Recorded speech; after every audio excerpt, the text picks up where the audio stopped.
یہاں بیٹھ کے گناہ کرتے ہیں.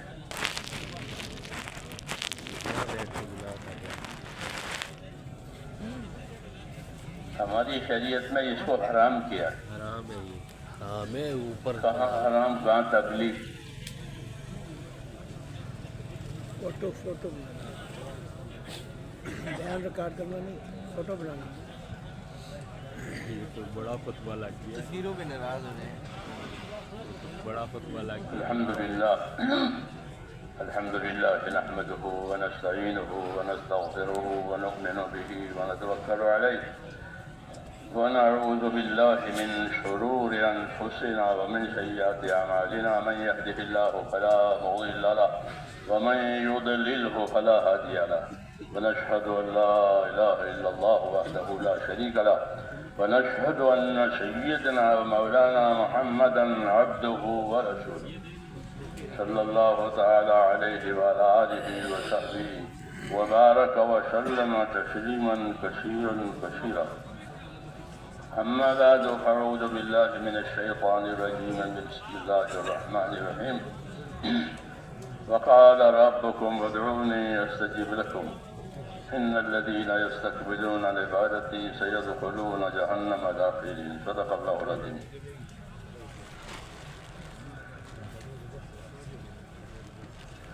بزرگوں اور پیارے بھائیوں،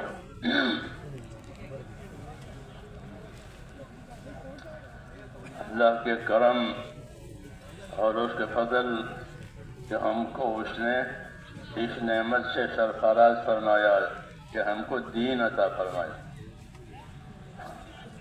دین عطا فرمایا اور ایسا دین عطا فرمایا جو کامل ہے، پورا ہے اور منسوخ بھی نہیں ہوگا، بدلے گا بھی نہیں. پھر ہم کو نبی دیا، رحمت محتاط. ایک رحمت ہے جو ہدیے میں دی گئی ہے. وہ نبی صلی اللہ علیہ وسلم ہے. یہ اللہ کا خاص احسان ہے. لقد من اللہ علی المؤمنین اذ بعث فیہم رسولا. امیر صاحب یہ ہٹا دو. امیر صاحب ایمان والوں پر احسان جتایا ہے، ان کو اپنا کرم بتایا ہے کہ اللہ نے ایمان والوں پر احسان کیا ہے کہ ان کے لیے نبی بھیجا. تو یہ اللہ تعالیٰ کے احسانات ہے. مادی احسانات بھی بہت ہیں، معنوی احسانات بھی بہت. حیات عطا فرمائی، پھر دین عطا فرمایا، تندرستی عطا فرمائی، مال اولاد عطا فرمایا، اور کیا کیا نعمتیں گن بھی نہیں سکتے. ایک نعمت میں کتنی نعمتیں ہوتی ہیں، ایک نعمت میں کتنی نعمتیں ہوتی ہیں. ہاں، اس لیے کہا کہ تم اللہ کی نعمتوں کو گننا چاہو گے تو نہیں گن پاؤ گے. اتنی نعمتیں تمہارے ساتھ ہیں. اللہ تو کریم ہے. کریم کی شان ہی یہی ہے کہ وہ کرم کا معاملہ کرے. ہاں، وہ کرم کا معاملہ کرے، اپنی شان کے لحاظ سے کرم کرے بندوں پر، مخلوق پر. اپنی شان کے لحاظ سے، لوگوں کی حاجت کے لحاظ سے نہیں. سخی حاجت دیکھتا ہے اور کریم اپنی شان دیکھ کر کام کرتا ہے. سخی لوگوں کی حاجت دیکھتا ہے، ان کو یہ ضرورت ہے کہاں دے دو، ان کو یہ ضرورت ہے کہ دے دو. اللہ تعالیٰ ضرورت نہیں دیکھتے ہیں بلکہ اپنی شان سے کریمانہ معاملہ کرتے ہیں. کریمانہ معاملہ کرتے ہیں. اور مخلوق پیدا کرنے کی حکمت بھی یہی ہے کہ اللہ نے مخلوق پیدا کی ہے تو اس مخلوق اس لیے نہیں پیدا کی ہے کہ اللہ کی بادشاہت کا پتہ چلے اس کی، نہیں، بلکہ مخلوق پیدا کی ہے اظہار کرم کے لیے. من نہ کردم خلقتا شہد کنم. ایک عارف نے اللہ کی طرف سے یہ بات کہی ہے کہ من نہ کردم خلقتا شہد کنم بلکہ تابر بندگاں جود کنم. یہ کہا کہ من نہ کردم خلقتا شہد کنم بلکہ تابر بندگاں جود کنم. میں نے مخلوق اس لیے نہیں پیدا کی ہے کہ میری بادشاہت ظاہر ہو جاوے کہ ان کے ماننے والے بہت ہیں. بلکہ میں نے مخلوق اس لیے پیدا کی ہے کہ مخلوق پر اپنا کرم کرنا ہے. ہاں مخلوق کو اپنی عنایات بغایات دینی ہے. ان کو دینے کے لیے پیدا کیا, ان کو محتاج پیدا کیا. ہاں ان کو محتاج پیدا کیا, پھر ان کی حاجتیں اپنے کرم سے پوری کرتے ہیں. آپ سوچو کتنی مخلوق ہے اور ان کی کتنی حاجتیں ہیں. ہاں انسان تو بیچارہ کمزور ہے, اس کی کیا حاجت. کیسی کیسی بڑی بڑی مخلوق پیدا کی ہے اور ان کی حاجتیں ہیں. ان کا کوئی انتظام نہیں ہے دوسری طرف سے. وَكَمْ مِنْ دَابَّةٍ لَا تَحْمِلُ رِزْقَهَا اللَّهُ يَرْزُقُهَا کہ کتنے جانور ہیں جو اپنے روزی اٹھائے نہیں پھرتے, تو پھر ان کو روزی کون دیتا ہے؟ کہ ان کو روزی ان کا پیدا کرنے والا دیتا ہے. ہاں تو ان کو پیدا کیا تھا اس لیے تاکہ اپنے کرم کا اظہار کرے. مادی کرم بھی ہے, معنوی کرم بھی ہے. مادی کرم وہ کہلاتا ہے جو ضروریات زندگی سے متعلق ہے, موت سے پہلے, اور معنوی کرم بھی ہے کہ موت کے بعد کے لیے بھی کرم کے دروازے کھول رکھے ہیں, اور موت سے پہلے بھی کہ دین دیا, ایمان دیا, ہاں یہ چیزیں دی, معنوی چیزیں دی. یہ سب اللہ تعالیٰ کے کرم کا اظہار ہے کہ اللہ نے اپنے مخلوق کو اپنا کرم ظاہر کرنے کے لیے دیا ہے. اس لیے ہے کہ اللہ کو وہ بندہ پسند ہے جو اللہ سے مانگا کرے, وہ بندہ پسند نہیں ہے جو مانگتا نہیں ہے. ہاں وہ بندہ پسند نہیں جو مانگتا نہیں ہے, بلکہ مانگنے والوں کو پسند کرتے ہیں. مجھ سے مانگو, مجھ سے مانگو, مجھے پکارو, میں جواب دوں گا. ادعونی استجب لکم, مجھ سے پکارو, مجھے پکارو, مجھ سے دعا مانگو, میں تمہاری دعائیں قبول کروں گا. ہاں مجھے پکارو, میں جواب دوں گا. ہاں یہ کہا کہ ادعونی استجب لکم, دعا مانگو, دعا قبول کروں گا. مجھے پکارو, میں جواب دوں گا. بندہ کہتا ہے اے میرے رب, تو اللہ کہتے ہیں لبیک یا عبدی. ہاں کہ میرے رب, وہاں سے آواز کہ لبیک, یعنی میں موجود ہوں, حاضر ہوں, بتاؤ کیا کام ہے. تو اللہ کے الطاف اور اللہ کے مہربانیاں, اس کی کریمانہ برتاؤ ہر وقت بندے کے ساتھ, ہر وقت مخلوق کے ساتھ ہے, کیونکہ مخلوق کو اظہار کرم کے لیے پیدا کیا. اس لیے ہم کو یہ تعلیم دی ہے کہ اللہ سے امیدوار رہو, اللہ سے امیدوار رہو. کوئی نا امید نہ بنے, چاہے جتنے گناہ کی ہو, چاہے جتنا گنہگار ہو, کوئی نا امید نہ بنے. سب گناہ معاف ہو جائیں گے. ٹھیک ہے, کوئی نا امید نہ بنے, امیدوار رہو. ابشروا واملوا ما یسرکم. ہاں خوش رہو, بشارتیں سنو, بشارتیں لو, اور امیدوار رہو اللہ سے.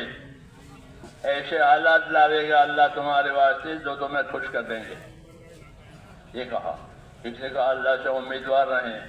ہاں اس کے کرم سے امیدوار رہیں. ہاں جنت کے بھی امیدوار رہیں. سب چیزوں کی امیدیں کریں اللہ سے, اور مانگا کریں اللہ تعالیٰ سے. جی ہاں, اور امید کر کے, یقین کر کے مانگیں. دعا مانگنے والا بندہ اللہ کو پسند ہے. نبیوں کی زندگی میں دو چیزیں ہوتی ہیں, ایک ان کی دعوت, ایک ان کی دعا. ایک ان کی دعوت, کہ دعوت کے ذریعے سے وہ بندوں کو اللہ کی طرف سے آنے والی ذمہ داریاں سمجھاتے ہیں کہ بندو تمہارے اوپر اللہ کی طرف سے آنے والی یہ ذمہ داریاں. اور دوسرا کام کہ دعا سمجھاتے ہیں کہ جب تم ذمہ داریاں پوری کر کے مانگو گے تو جو مانگو گے وہ دیں گے, جو مانگو گے وہ دیں گے. جی ہاں, دینے کی صورتیں الگ ہوگی. ہاں جو دعا مانگو گے وہ قبول ہوگی, جو دعا مانگو گے وہ قبول ہوگی. اس لیے مانگنا سکھایا. ایک تو بات ماننا سکھایا, اس کو اطاعت کہتے ہیں. کہ بات مانو, اطاعت کرو, اور اطاعت کر کے پھر اللہ سے مانگا کرو. ہاں اللہ سے مانگا کرو. تمہاری دعائیں رد نہیں ہوتی، جمع ہوتی ہے. دعاؤں کے بارے میں یہ اصول ہے، دعا مقبول ہوتی ہے، دعا محفوظ ہوتی ہے. مقبول ہوتی ہے، محفوظ ہوتی ہے. جس دعا کو فی الحال دے دینا ہے اس کو فی الحال دے دیتے ہیں کہ لو، اور جس دعا کو فی الحال دینا نہیں ہوتا اس کے مطلب کی چیز، تو وہ دعا محفوظ کر لی جاتی ہے تاکہ اس کو اس کے وقت پر دے. یہ بھی طریقہ ہے اللہ تعالیٰ کا کہ ایسا نہیں ہے کہ جو مانگے وہ دے دے اور جس وقت مانگے وہ دے دے، کہ نہیں، اپنی شان سے یہ معاملہ کریں گے کہ یہ چیز بندے نے مانگی ہے، اس کو یہ دینا مفید ہے. اور کب دینا مفید ہے، ابھی دینا مفید ہے، بعد میں دینا مفید ہے، وہ اللہ جانتے ہیں. بندہ یہ سمجھتا ہے کہ میں نے دعا مانگی ہے اور میری دعا قبول نہیں ہوتی، کہ ایسا کہنا منع ہے. کوئی یہ نہ کہے کہ میری دعا قبول نہیں ہوتی. کس نے بتایا کہ قبول نہیں ہوتی؟ کس نے بتایا کہ قبول نہیں ہوتی؟ یہ تو غیب کی بات ہے. اس لیے منع ہے کہ کوئی ہرگز یہ نہ کہے کہ میری دعا قبول نہیں ہوتی. کیوں؟ کہ اللہ نے دعا مانگنے کا حکم دیا ہے اور قبول کرنے کا وعدہ کیا ہے. پھر کیسے بات ہوگی کہ میری دعا قبول نہیں ہوتی؟ تو کہا ایسی بات کوئی نہ کرے. دعا ضرور قبول ہوتی ہے، مقبول ہوتی ہے، محفوظ ہوتی ہے. اس لیے زیادہ سے زیادہ دعائیں مانگیں اور دعائیں بھی رسول صلی اللہ علیہ وسلم سے سیکھیں. ہم کو اور آپ کو دعائیں بھی سکھائیے، کیونکہ ہم نادان ہیں، مانگنا نہیں جانتے، تو اس لیے مانگنا بھی سکھایا ہے. حضور صلی اللہ علیہ وسلم اپنی دعوت میں بھی نبی ہیں، اپنی دعا میں بھی نبی ہیں. دونوں ہے آپ کا منصب کہ آپ اپنی دعوت میں نبی ہیں. بعثت داعیا و مبلغا، کہ کہا میں داعی اور مبلغ بنا کر بھیجا گیا ہوں. ہدایت اللہ دے گا، میں دعوت دوں گا، پہنچاؤں گا بات، اور ہدایت اللہ دے گا، ہدایت میرے ہاتھ میں نہیں ہے. تو آپ کو داعی بنایا گیا ہے، آپ لوگوں کو دعوت دیتے ہیں، اللہ کی طرف متوجہ کرتے ہیں، اللہ کی طرف سے آنے والی ذمہ داریاں سمجھاتے ہیں. اس میں آپ داعی مبلغ ہیں. پھر جب بندے ذمہ داریاں پوری کر لیں تو پھر دعا ہے کہ آپ مانگو، تم نے ذمہ داری پوری کر لی. جیسے مزدور اپنی مزدوری کا کام پورا کرتا ہے تو اپنی مزدوری مانگتا ہے کہ میرا کام پورا ہو گیا، میری مزدوری دے دو، میری تنخواہ دے دو. اس کا عمل پورا ہو گیا. تو ایسے بندے اپنی ذمہ داریاں پوری کریں گے، پھر اللہ تعالیٰ سے دعا مانگ کر کے اپنی حاجاتیں پوری کروائیں گے. دنیا کی حاجتیں بھی اللہ سے مانگی جا سکتی ہیں اور آخرت کی حاجت بھی مانگی جا سکتی ہے. دونوں حاجتیں مانگو، دنیا کی حاجت مانگو، آخرت کی حاجت بھی مانگو. فوری اور اچانک بھی کی حاجت بھی مانگو کہ اللہ مجھے اچانک خیر دے دے. حدیثوں میں اللہم انی اسألک من فجاعت الخیر واعوذ بک من فجاعت الشر. یا اللہ مجھے اچانک کی خیر دے دے. تو آپ خواب و خیال میں بھی نہیں تھا اور خیر آ کر رہی، کتنی خوشی ہوگی بندے کو کہ مجھے اچانک کی خیر دے دے اور مجھ کو اچانک کے شر سے بچا لے. اچانک کوئی شر، اچانک کوئی وبا مصیبت اچانک آوے تو یہ بڑا حادثہ مانا جاتا ہے. تو کہا کہ اچانک کی شر سے، اچانک کے حادثے سے بچا دے، لیکن اچانک کی خیر دے دے. یہ سب تعلیمات ہیں جو رسول اللہ صلی اللہ علیہ وسلم نے ہم کو سکھائی ہیں. دعوت و تبلیغ کا مطلب ان باتوں کو سیکھنا، سکھانا، اس پر عمل کرنا اور دوسروں کو اس کی دعوت دینا تاکہ کوئی محروم نہ رہے. کوئی محروم نہ رہے، ہر ایک اپنا حصہ لے اس میں سے. جی یہ صلاح عام ہے، سب کے لیے ہے، کوئی اسے محروم نہ رہے. اس لیے ہم کو میرے بھائیوں دین سیکھنے کی دعوت دی گئی ہے کہ دین سیکھو. دین سیکھو گے تو اللہ کی شانوں کو پہچانو گے. دین سیکھو گے تو رسول صلی اللہ علیہ وسلم کے کمالات سمجھ میں آئیں گے. دین سیکھیں گے تو اپنے دین کی حقانیت سمجھ میں آئے گی کہ ہمارا دین کتنا برحق ہے اور کتنا سچا دین ہے۔ اس لیے نقل و حرکت پر صرف گزارا نہیں کرنا ہے کہ ہم کو نقل و حرکت میں رہیں۔ نقل و حرکت تو ترقی کے لیے ہے، ہاں، نقل و حرکت کے لیے نہیں ہے، بلکہ نقل و حرکت تو دینی اور ایمانی ترقی کے لیے ہے کہ اس کے ذریعے سے ترقی پیدا کرو، اپنے اندر بھی، دوسروں کے اندر بھی، جہاں ہے وہاں بھی، جہاں نہیں ہے وہاں بھی، ہاں، پہنچ کر کے۔ تو یہ تو ترقی کے اسباب ہے نقل و حرکت، ہاں۔ لیکن مجرد نقل و حرکت نہیں ہے، فقط نقل و حرکت۔ جیسے فقط چکی چلتی رہے، نہ آٹا نہ دانا، تو کیا گزارا ہو جائے گا چکی چلنے سے؟ یہ کچھ نہیں ہوگا، صرف آواز آئے گی۔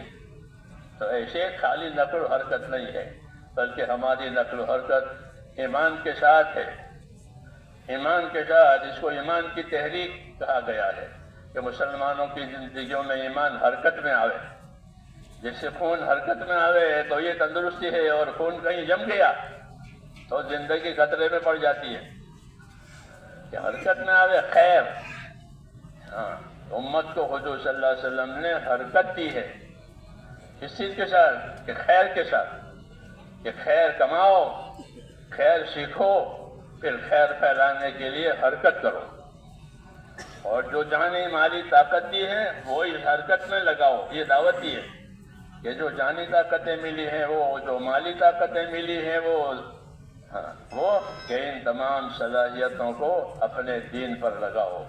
جو صلاحیتیں دین پر لگ گئی وہ بڑی کمائی ہو گئی، ہاں، اس لیے کہ اللہ ایک ایک نیکی پر کتنا دیں گے، اپنی طرف سے بڑا چڑھا کر دیں گے۔ جیسے ایک گٹھلی بوئی گئی تو اس بڑا پیڑ کھڑا ہو گیا، ایک درخت کھڑا ہو گیا، ہر سال پھل دیتا ہے ایک گٹھلی کے نتیجے میں۔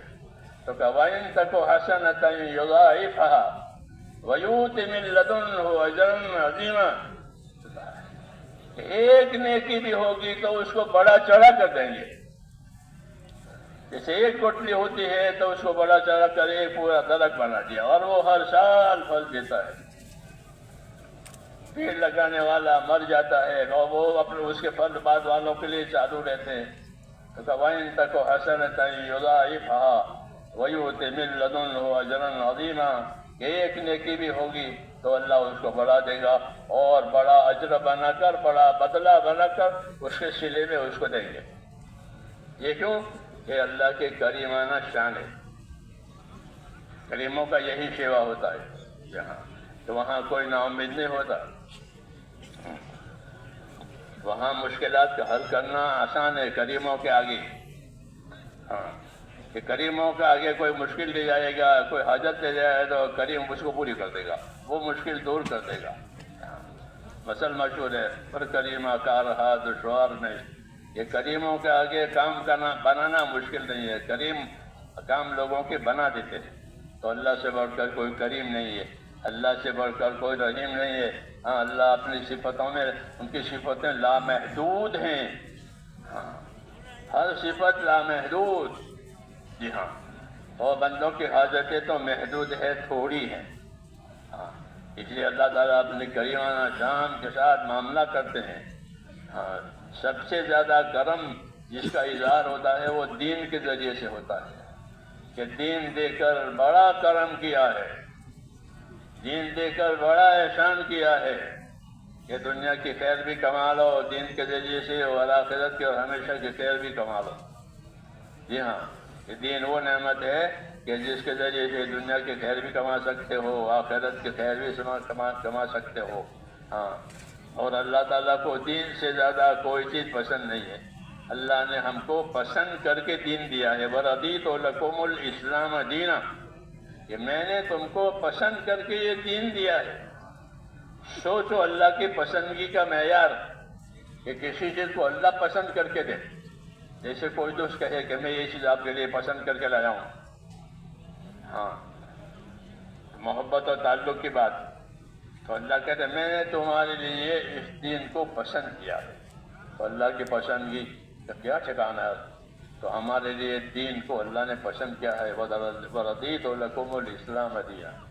جب اللہ نے ہمارے لیے دین پسند کیا تو سوچنے کی بات ہے کہ کیا اللہ ہماری بے دینی پسند کریں گے؟ جب ہمارے لیے انہوں نے اپنا دین پسند کیا تو ہماری طرف سے بے دینی نہیں پسند کی جائے گی۔ اس لیے عام اعلان کیا ہے کہ اس دین کے علاوہ کوئی اور طریقہ دے کر کوئی آئے گا تو ہم ہرگز اس کو قبول نہیں کریں گے۔ وَمَنْ يَبْتَغِي غَيْرَ الْإِسْلَامِ دِينًا فَلَنْ يُقْبَلَ مِنْهُ وَهُوَ فِي الْآخِرَةِ مِنَ الْخَاسِرِينَ کہ اس دین کے علاوہ کوئی اور راستہ لے کر آئے گا اور ہم ہرگز نہیں قبول کریں گے۔ یہ دین ہے اور یہ طریقہ یہ نبوی ہے کہ یہ ہے کہ دین کو پر چلنے کے لیے دین پر چلنے کے لیے نبوی طریقہ ہوگا، حکم اللہ کے ہوں گے، طریقے نبی کے ہوں گے۔ اس لیے دین اللہ کا دیا ہوا ہے، یہی قبول ہوگا، اور اس پر چلنے کے لیے طریقہ کہ وہ نبی کا ہوگا، نبی کی سنتیں ہوگی۔ ہاں، اس کام کی کیا سنتیں ہیں، اس کام کی کیا سنتیں ہیں، اس کام کی کیا سنتیں ہیں۔ ہماری دعوت میں اجتماعی کام تو نصرت ہے اور انفرادی کام اتباعی سنت ہے، لیکن لوگ اتباعی سنت کو بھول گئے ہیں۔ ہاں، اس لیے انفرادی زندگیوں میں دینداری کم نظر آئے گی، مجمع بہت، لیکن انفرادی زندگیوں کی دینداری کم۔ ہاں، وہ اس وجہ سے کہ اس پر توجہ نہیں ہو گئی۔ حالانکہ بازاروں کا معاملہ آپ دیکھو تو بازار میں اجتماعی طور پر سب کماتے ہیں، لیکن انفرادی طور پر ہر ایک زیادہ کمانے کی فکر میں ہے کہ مجھے زیادہ نفع ہو جاوے، میرا کاروبار تیز ہو جاوے، تو وہاں اپنی انفرادیت کو بازار میں لوگ دیکھتے ہیں۔ ہاں، ہماری یہ نادانی ہے کہ ہم اپنی انفرادیت کی طرف توجہ نہ کرتے، بلکہ اجتماع سے بہت بڑا اجتماع ہو گیا، ہاں بہت لوگ نکل گئے، یہ تو ہو گیا۔ اب سوال یہ ہے اس عمومی محنت کے نتیجے میں خصوصیت میں کیا خیر آئی؟ ہاں، ہر عمومیت خصوصیت کو پوسنے پالنے کے لیے ہوتی ہے۔ یہ قاعدہ ہے کہ ہر عمومیت، ہر اجتماعیت وہ انفرادیت کو اور خصوصیت کو پالنے کے لیے ہوتی ہے۔ 100 طالب علموں کو پڑھائیں گے، 100 جوانوں کو پڑھائیں گے تاکہ ہر طالب علم، ہر جوان قابل بن جاوے پڑھ لکھ کر کے۔ ہاں، اس لیے ان کا امتحان ہوتا ہے کہ کون پاس ہوا کون ناپاس ہوا۔ پڑھایا سب کو اجتماعی طور پر اور انفرادی طور پر ان کو جانچتے ہیں۔ ایسے مریضوں کو 100 مریضوں کا علاج کریں گے اور انفرادی طور پر ہر ایک کو دیکھیں گے کس کو کتنا نفع ہو رہا ہے۔ یہاں بھی یہی بات ہے کہ اجتماعی طور پر محنت کریں گے، نکالیں گے، انفرادی زندگی میں کتنا دین آیا، صبح سے شام تک کتنی سنتوں پر عمل ہوا، ہاں نمازیں کتنی درجے میں صحیح ہوئی، زکاتیں کتنی پائی پائی کر کے دی مالداروں نے۔ ہاں، خالی خروج پر گزارا نہیں کیا جائے گا، بلکہ دیکھا جائے گا کہ انفرادی زندگی میں مالدار نے زکات دی نہیں دی، کیونکہ حضور صلی اللہ علیہ وسلم نے حجۃ الوداع میں یہ ساری ذمہ داریاں سمجھائی ہے۔ ساری عمر آپ نے دعوت کی ہے، محنت کی ہے، نقل و حرکت، آخر میں یہ ذمہ داری سمجھائی وداعیگی کے وقت میں کہ اپنی انفرادی زندگی کے اعمال کو قائم کرو۔ صلو خمسکم، صوموا شہرکم، ادوا زکاة اموالکم، اطیعوا امراءکم، تدخلوا جنت ربکم۔ حجۃ الوداع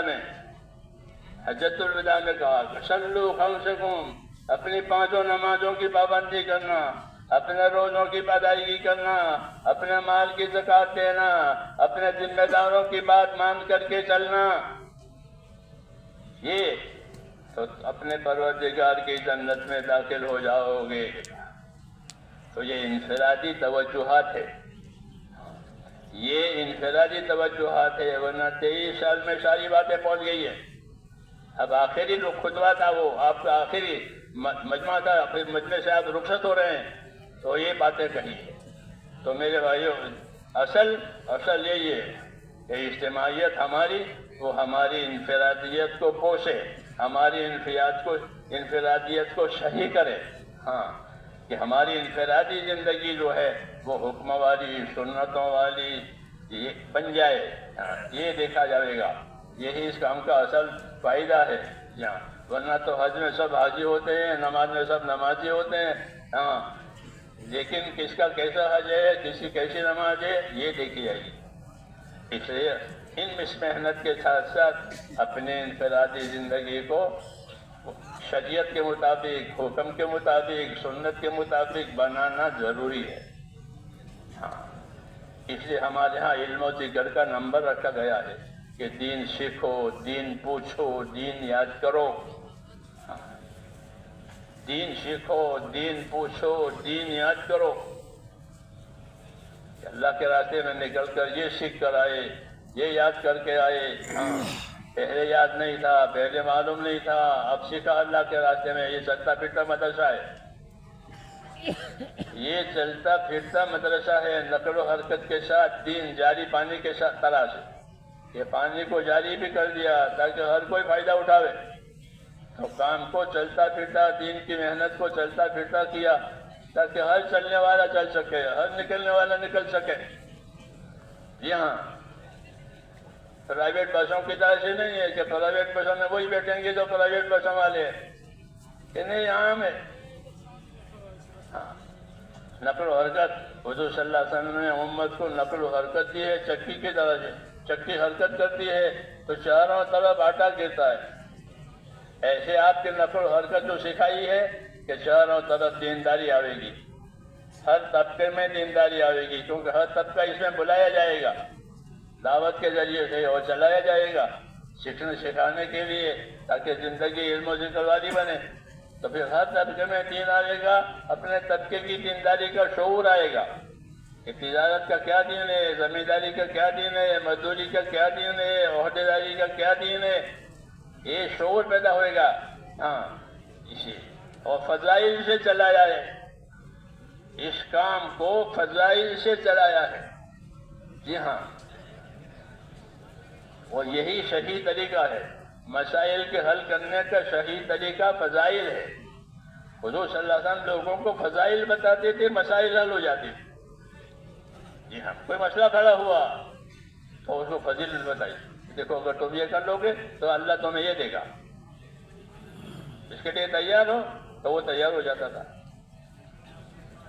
ہمارے مسائل کہ ہمارے مشکلات کہ وہ فضائل سے حل کیے جاتے تھے، ہاں جب اس کو فضیلت مل جاتی ہے وہ خوش ہو جاتا، ہاں اپنے مشکلات میں کہ مجھے اس کے بدلے میں یہ ملا، تو اس لیے دعوت فضائل کے ساتھ، فضائل دعوت کے ساتھ، جب دعوت کا کام شروع ہوا تو مستقل فضائل کی کتابیں لکھوائی گئی، پہلے نہیں تھی،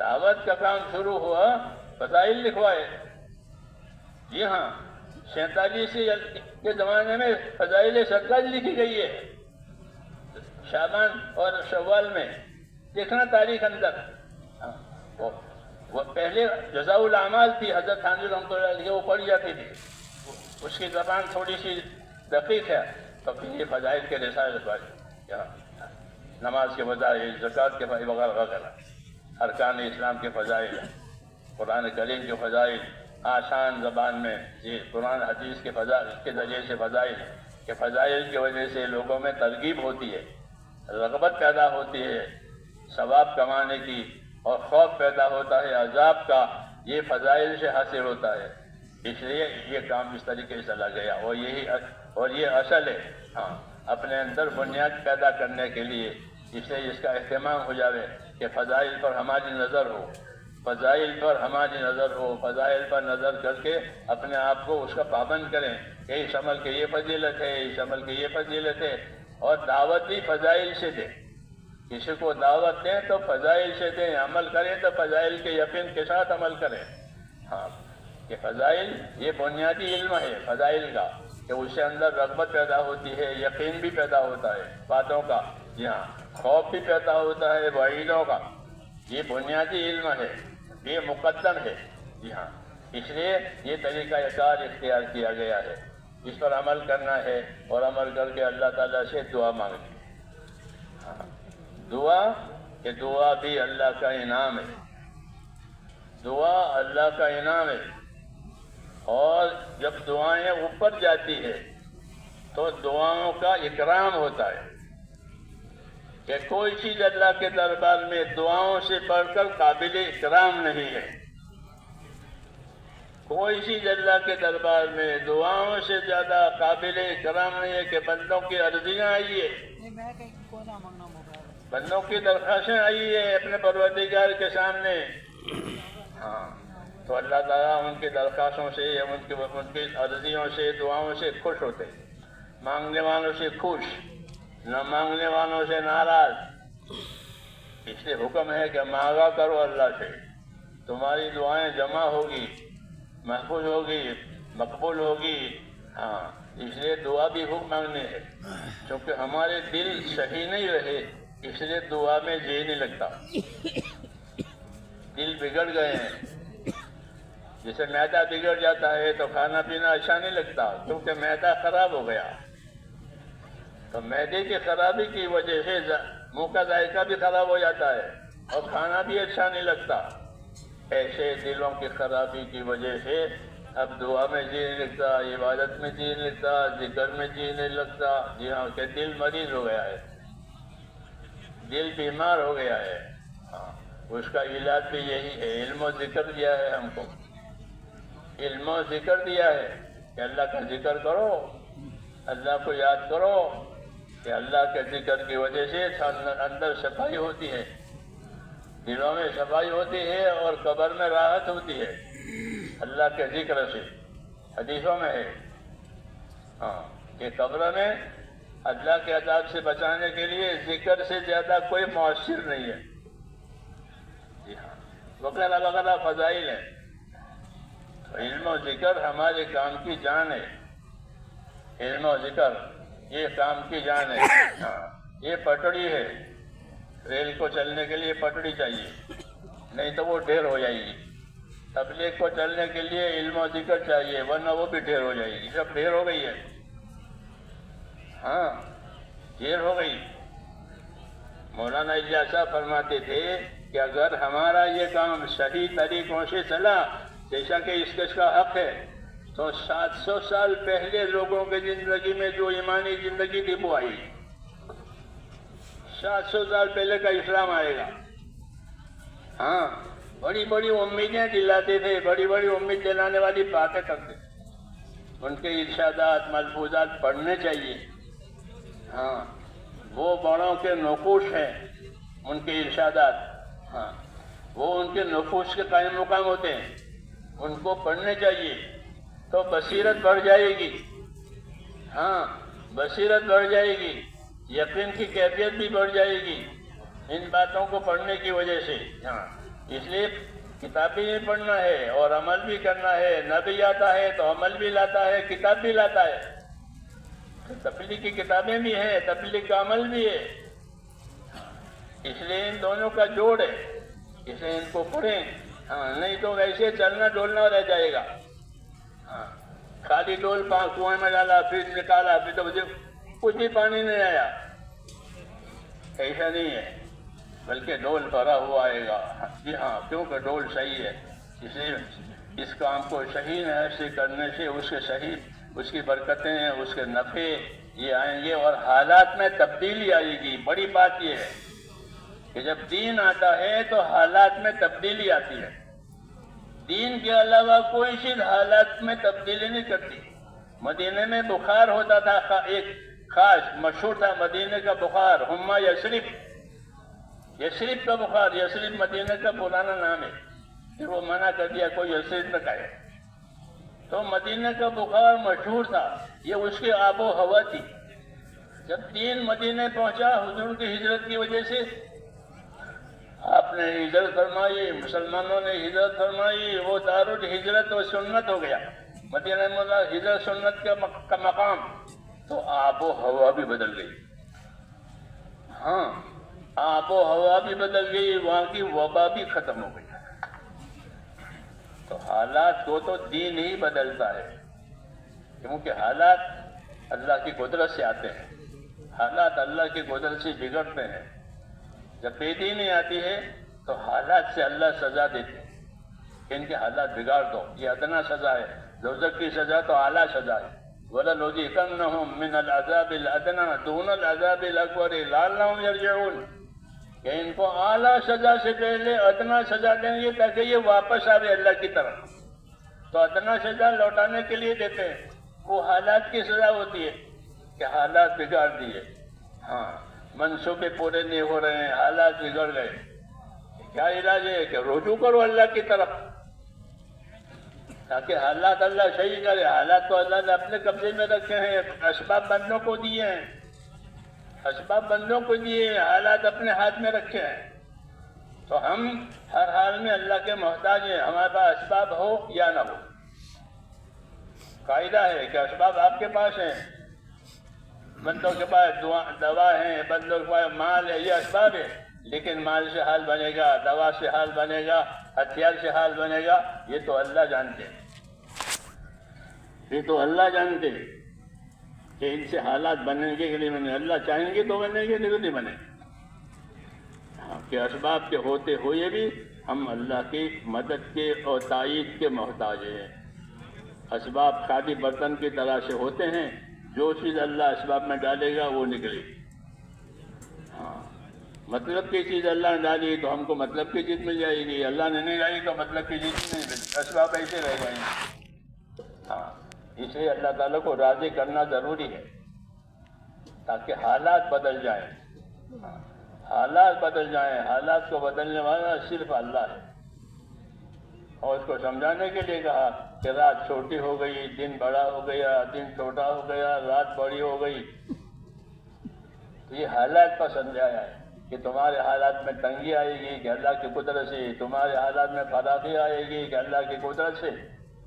ہاں جیسے رات چھوٹی کر دی، دن بڑا کر دیا، دن چھوٹا کر دیا، رات بڑی کر دی۔ حالات، یہ حالات صرف اللہ کے قبضے میں ہے، کوئی دوسرے کے قبضے میں نہیں ہے کہ رات کو چھوٹی کرے، دن کو بڑا کرے، یہ اللہ ہی کرے گا۔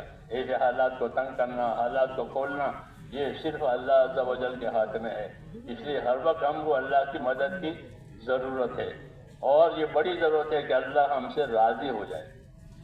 ہاں کہ اللہ ہم سے راضی ہو جائے، اللہ ہم سے راضی رہے، اور رضوان من اللہ اکبر، کہ اللہ کا راضی ہو جانا یہ سب سے بڑی بات ہے۔